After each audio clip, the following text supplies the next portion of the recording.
melhor. Eu sou Tamara Leto e você vai ver nessa edição do Conta Corrente. Henri Philippe Raistu é confirmado como novo presidente da Petrobras. Os agiotas na mira do governo, uma nova medida provisória permite a anulação de contratos que caracterizem a prática de agiotagem e impõe pena que pode chegar a 5 anos de prisão. O futuro da indústria no início do século XXI. Um seminário organizado pela CNI, a Confederação Nacional da Indústria, reúne especialistas do mundo inteiro para analisar o novo papel da indústria na economia globalizada. O organizador do evento, José de Freitas Mascarenhas, presidente do Conselho de Política Industrial da CNI, é nosso entrevistado. Conta Corrente está começando agora.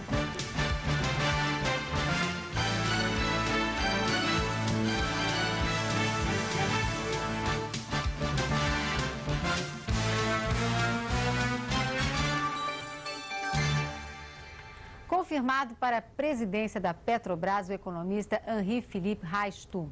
O governo declara que o perfil técnico de Raistu foi decisivo para a sua escolha. Raistu é francês, naturalizado brasileiro, tem 49 anos e fez carreira na administração pública. Ele foi presidente da SEST, a Secretaria de Controle das Estatais, e secretário executivo do Ministério do Planejamento na gestão de João Sayad, durante o governo Sarney. Ele se mostrou na época favorável à ideia de atrair investidores estrangeiros para aplicar recursos na área de infraestrutura do país. Em 88, com a saída de Sayad do governo, eles criaram o banco SRL. No final de 97, os sócios venderam 50% da SRL para o American Express Bank do grupo Amex, onde Henri Raistu é vice-presidente. Ele foi ainda professor na USP, a Universidade de São Paulo, ao lado de Sayad, e trabalhou com Franco Montoro no governo do estado de São Paulo. Para Philippe Raistu assumir a presidência da Petrobras, o artigo 20 do Estatuto da empresa deve ser suprimido. O que se espera vai acontecer já na quarta-feira, na Assembleia Extraordinária dos Acionistas, conforme garante o ministro das Minas e Energia, Rodolfo Tourinho. É o seguinte, que o artigo determina que a presidência da empresa, da Petrobras, fica restrita a brasileiros natos, e ele é naturalizado, vocês viram. Agora, segundo o artigo 12 da Constituição Federal Brasileira, é proibida a distinção no país entre cidadãos natos e naturalizados, com exceção para cargos de presidente e vice-presidente da República, presidente do Senado e da Câmara, ministros do Supremo Tribunal, diplomatas e oficiais das Forças Armadas. Bem, o presidente do Conselho da Petrobras é o ministro das Minas e Energia, Rodolfo Tourinho, e fazem também parte do Conselho Pedro Parente, secretário executivo do Ministério da Fazenda, José Pio Borges, presidente do BNDES, Zenildo Lucena, ex-ministro do Exército, e Maria Silvia Bastos, diretora da CSN, a Companhia Siderúrgica Nacional. Gilberto, essa indicação, acima de tudo, o que ela aponta? Ela aponta uma mudança completa na forma de atuar da Petrobras. A Petrobras vinha atuando há 45 anos para cumprir um monopólio estatal do petróleo. Não havia outra empresa para executar isso. Mas há mais de 2 anos o Congresso acabou com o monopólio e a Petrobras mantinha uma estrutura que era anterior, portanto, na época do monopólio. Então, esse é um ajustamento no perfil da empresa. E o governo queria uma pessoa que entendesse de administração para mudar a forma de atuar, tentou. A primeira nome escolhido era a diretora executiva da CSN, Maria Silvia Bastos Marques, que teve uma experiência de gerir uma estatal e fazer uma reengenharia na CSN, coisa uma empresa altamente lucrativa. Imaginou Pedro Parente, porque também tem uma experiência de administração pública muito grande, e acabou recaindo no nome de Philippe Raistu, que foi secretário executivo da SEST, que geria a readministração das empresas estatais no governo Sarney, foi criada no governo Figueiredo, com Delfim Neto. Depois foi secretário executivo do Ministério do Planejamento. Na época, como ele não era brasileiro nato, ele não podia exercer na interinidade, exercer o ministério, fazer algum ato. Ele era o secretário executivo, numa ausência no ministro Saad, viajava. Quem executava, assinava, era o atual presidente do Banco do Brasil, André Calab, que era o secretário do Tesouro. Mas, enfim, quem imagina que Raistu, por não ser brasileiro, não tem uma formação até que é ligada até às origens do nacionalismo brasileiro, estaria enganado. Por quê? Porque ele era genro do ex-senador e ex-ministro Severo Gomes, que morreu naquele acidente com o ex-presidente da Câmara, Ulisses Guimarães. E o Severo Gomes era um nacionalista de primeira hora e que defendia bastante o Brasil. Então, ele era um membro da família e certamente saberá mudar a Petrobras para uma nova etapa que o Brasil precisa agora. Obrigada, Gilberto. E o governo aperta o cerco em torno dos agiotas e publica amanhã no Diário Oficial uma medida provisória que sujeita os agiotas a apenas de até 5 anos de detenção. Qualquer contrato firmado entre um agiota e uma vítima pode ser anulado pelo juiz, ele não tem valor. E o juiz pode ainda obrigar o agiota a restituir o dinheiro em dobro, o dinheiro cobrado. E a lei determina só bancos e financeiras autorizadas pelo Banco Central é que podem emprestar dinheiro a juros. O Ministério da Justiça vai encaminhar ainda uma proposta de projeto de lei que equipara a agiotagem aos crimes contra a ordem econômica. E os detalhes do acordo com o FMI voltam à pauta do Congresso. O ministro da Fazenda e o presidente do Banco Central, Armínio Fraga, são convocados para explicar item por item do pacote selado com o fundo. O depoimento no Senado ficou acertado para essa quarta-feira. Depois de uma turnê pelos principais centros financeiros do mundo, o ministro da Fazenda e o presidente do Banco Central... Uma indenização pela morte dos pais num acidente de carro. Ganhou a causa, mas diz que o advogado é quem ficou com o dinheiro. R$96 mil. Nós resolvemos ir ao fórum para ver o que estava acontecendo. Foi quando nós descobrimos que ele já tinha pego o dinheiro há quase um ano que ele tinha recebido. Francisco, que é operário, conta que pagou uma advogada para rever os cálculos de seu fundo de garantia. Agora, 2 anos depois, descobriu que o processo nem chegou a ser encaminhado à Justiça Federal. Tem muitos advogados que é sabido, depois que pega, esquece da gente. Reclamação contra advogados foi o motivo desta manifestação na porta do Fórum de Belo Horizonte. Seu João diz que o advogado fugiu com a herança dele. Cristina conta que o marido ganhou a causa trabalhista, mas nem viu a cor do dinheiro. O advogado recebeu o dinheiro no fórum e não repassou o pagamento para o meu marido. A Ordem dos Advogados do Brasil diz que está preocupada com a falta de ética na profissão. De acordo com números da própria OAB, dos mais de 400 mil advogados em atividade em todo o país, cerca de 40 mil estão sendo processados por má conduta profissional. A OAB criou tribunais de ética em todo o país há 1 ano. Neste período, em Minas, 11 advogados foram excluídos da ordem. Nacionalmente, a situação é alarmante. Não se concebe a classe dos advogados, que é o guardião da sociedade brasileira, não dar o exemplo necessário em relação à ética. Uma medida provisória pode mudar a vida de 1 milhão de brasileiros que tomaram dinheiro emprestado de agiotas e não pagaram. O empréstimo só terá que ser devolvido se o acusado provar que não cobrou juros e que, portanto, não é agiota. Caso contrário, além de perder o que emprestou, o financiador vai pagar multa. Mas para se beneficiar da nova lei, é preciso entrar na justiça. Um helicóptero da CEMIG, Companhia Energética de Minas Gerais, cai depois de bater num fio de alta tensão. O piloto e 2 funcionários morreram. Os técnicos faziam uma vistoria na rede. Essas imagens de arquivo mostram como a operação é arriscada. O helicóptero fica bem perto dos fios. Enterrado o torcedor do Vasco baleado ontem durante um arrastão na porta do Maracanã. Depois do jogo Vasco e Fluminense, João Emanuel Costa, de 21 anos, levou 2 tiros e morreu no hospital. O Wellington Camargo, irmão de Zezé de Camargo e Luciano, já está na casa dos pais. Ele deixou o hospital no começo da noite. O Wellington saiu do hospital com a família. O dia hoje também foi de muita emoção. À tarde, ele se encontrou pela primeira vez desde a libertação com os irmãos famosos. O Wellington fez 28 anos no sábado, mas comemorou de novo hoje. Fora do hospital, uma multidão engrossou o coro.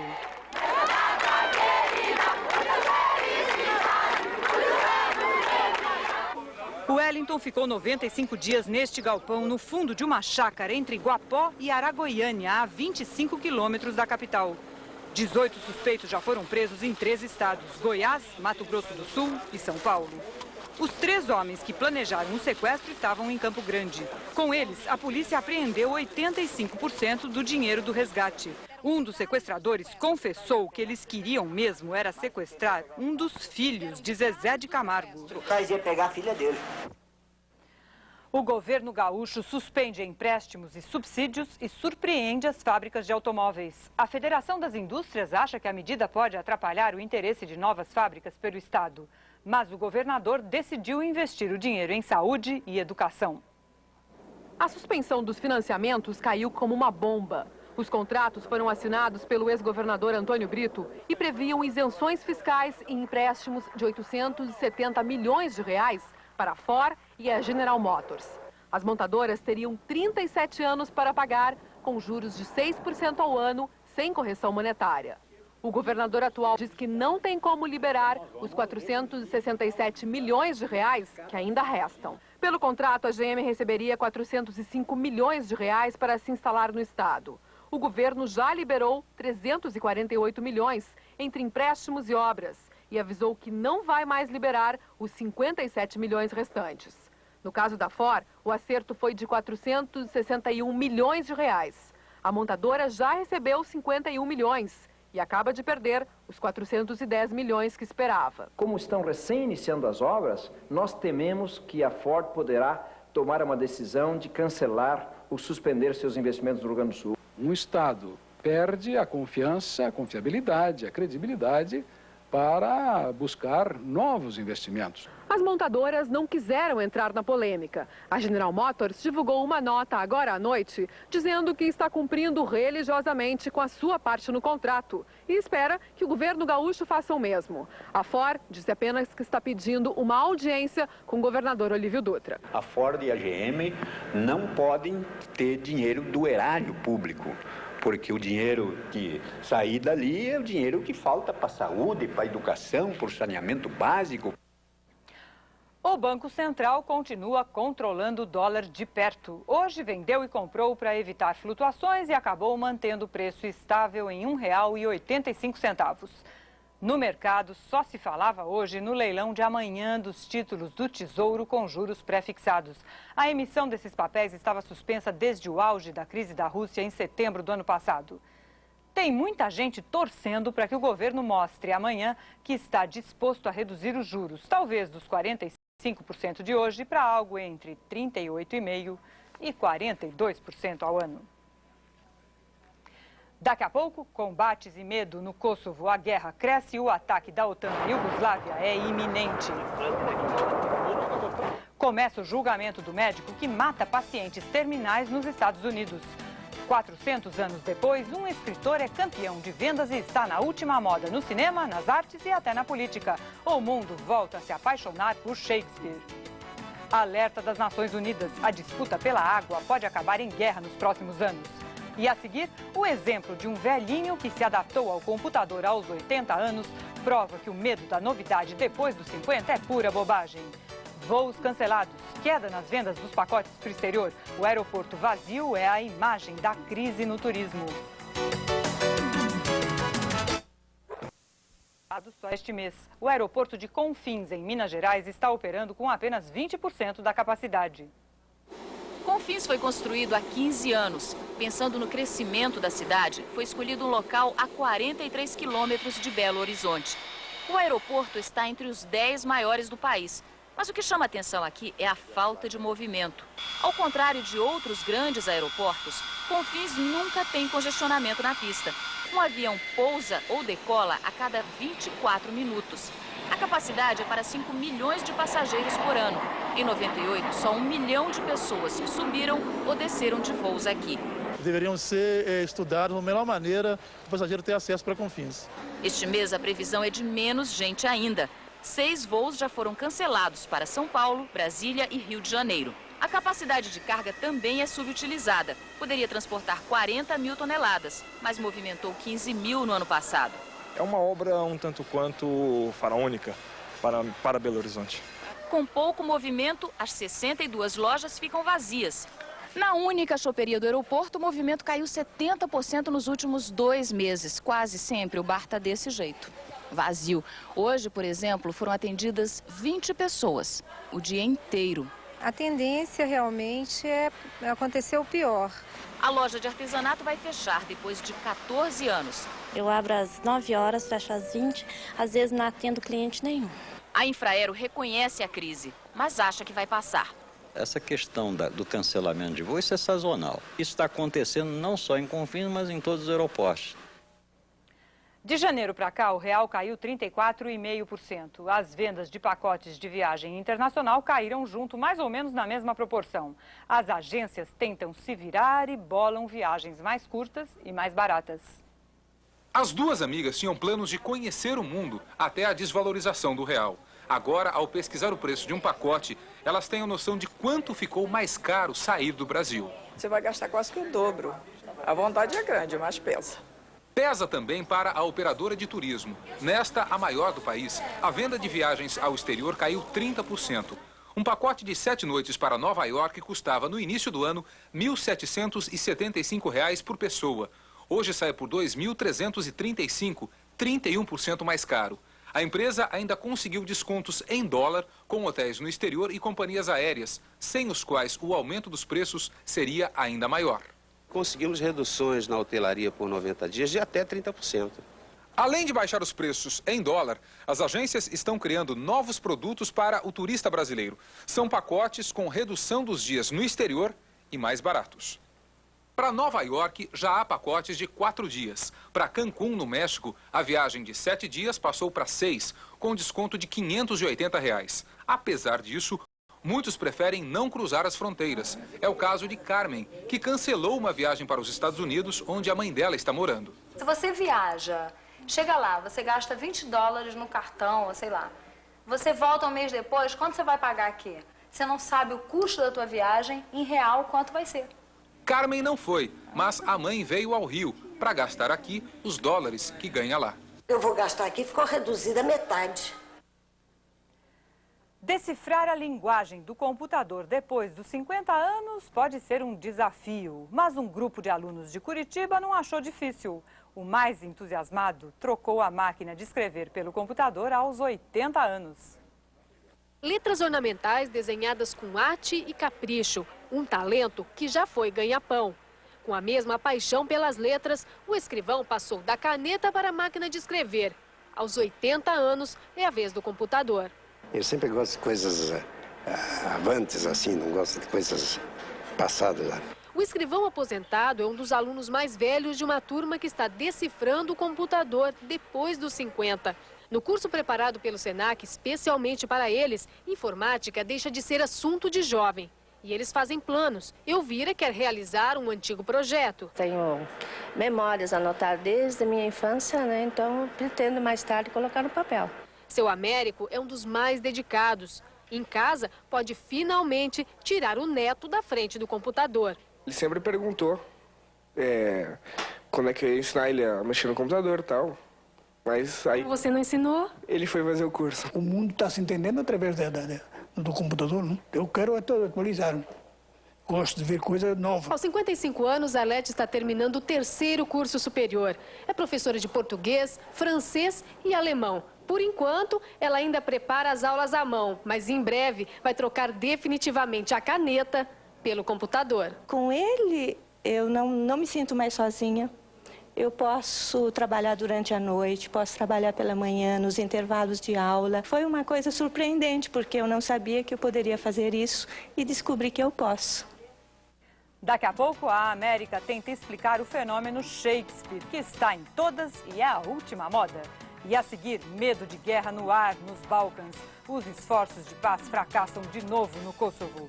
Uma dura constatação: 1 bilhão e 400 milhões de pessoas não têm água tratada em casa.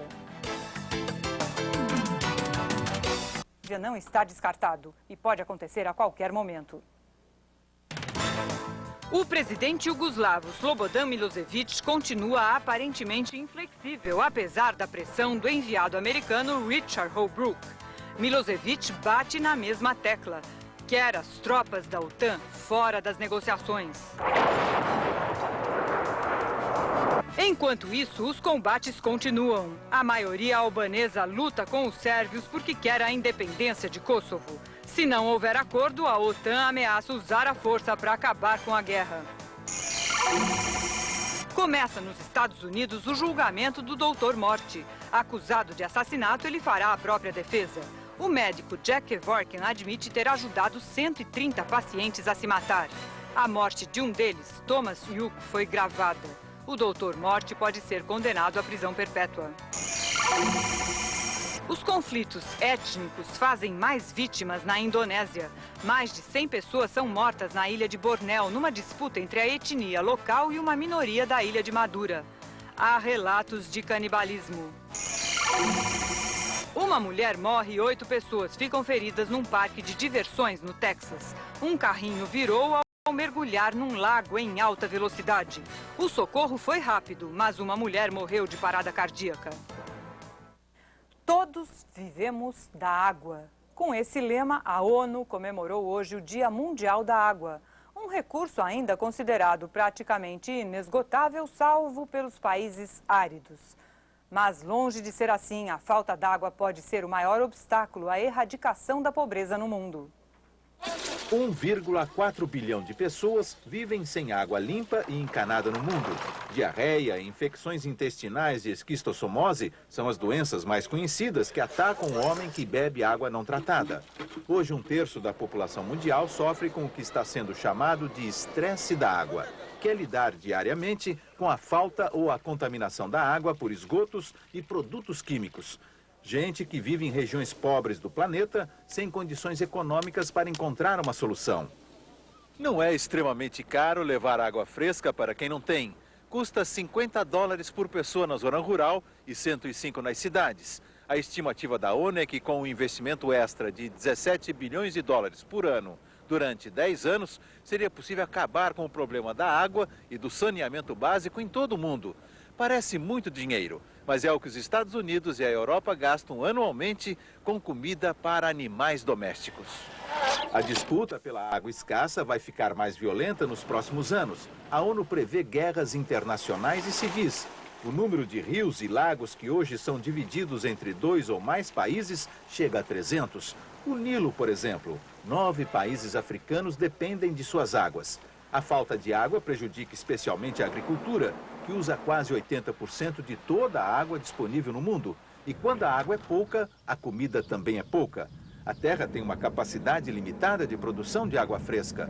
Uma quantidade pequena, que podia até ser bem dividida 100 anos atrás, quando o mundo tinha 2 bilhões de habitantes. Hoje tem 6 e daqui a 25 anos, 9 bilhões. A seguir, a paixão mundial por Shakespeare. Livros, cinema, escolas, ópera, publicidade. O genial dramaturgo está em todas. Anciana, fechada, e que os americanos estão pouco ligando para o bilhão de pessoas que estão assistindo. A Whoopi Goldberg passou a noite fazendo piadinhas privadas, intraduzíveis para o resto do planeta. E ficou visível o desprezo pelos filmes estrangeiros. Enquanto aqui o Brasil rezava, chorando, agarrado em velas, lá eles nem deram pelota para nós. Fernanda não foi mostrada nenhuma vez durante a festa. Foi chocante o lobby para premiar o filme italiano, com a Sofia Loren anunciando o prêmio antes da hora. Roberto!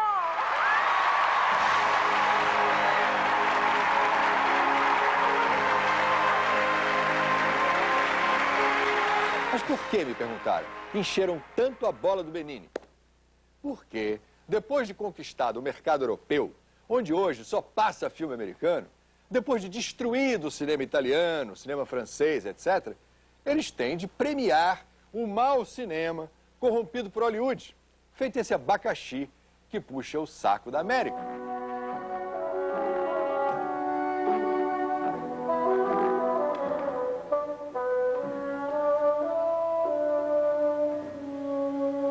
Se eu fosse italiano, do país de Rossellini, Antonioni, Fellini, eu teria vergonha desses prêmios. Mas além dos vexames de Benigni, pulando feito perereca e lambendo os pés da academia, a grande aula da noite foi a presença do general Colin Powell. O comandante do exército foi ali dar prêmios e surgiu o óbvio ululante. Para Hollywood, cinema e guerra de conquista são a mesma coisa.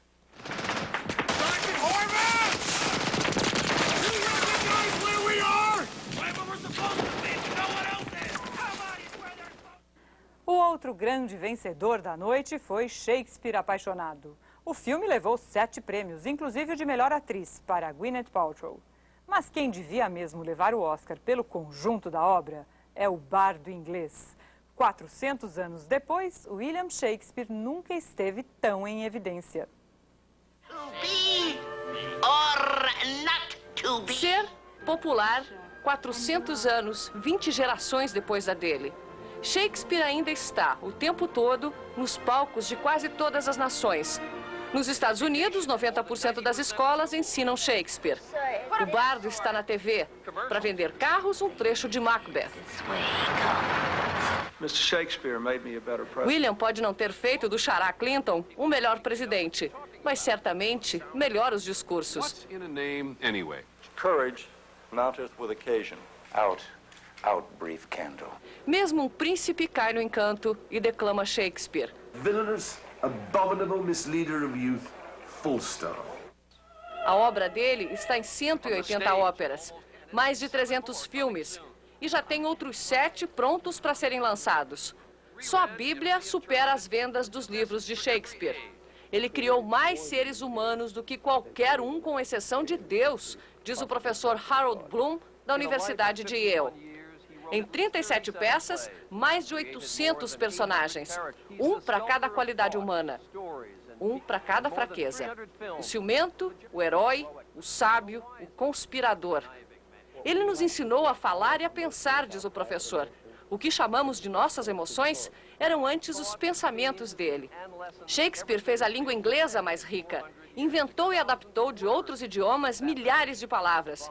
Flertou com o francês, o italiano. O bardo inglês se infiltrou em todas as culturas. Em português, por exemplo, quando dizemos "isso para mim é grego", estamos citando Shakespeare.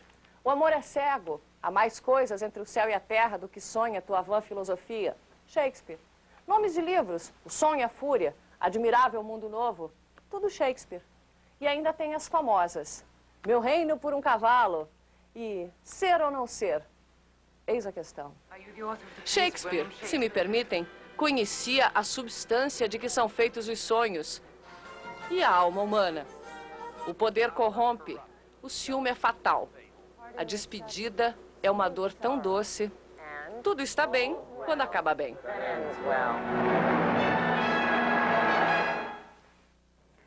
Boa noite e até amanhã.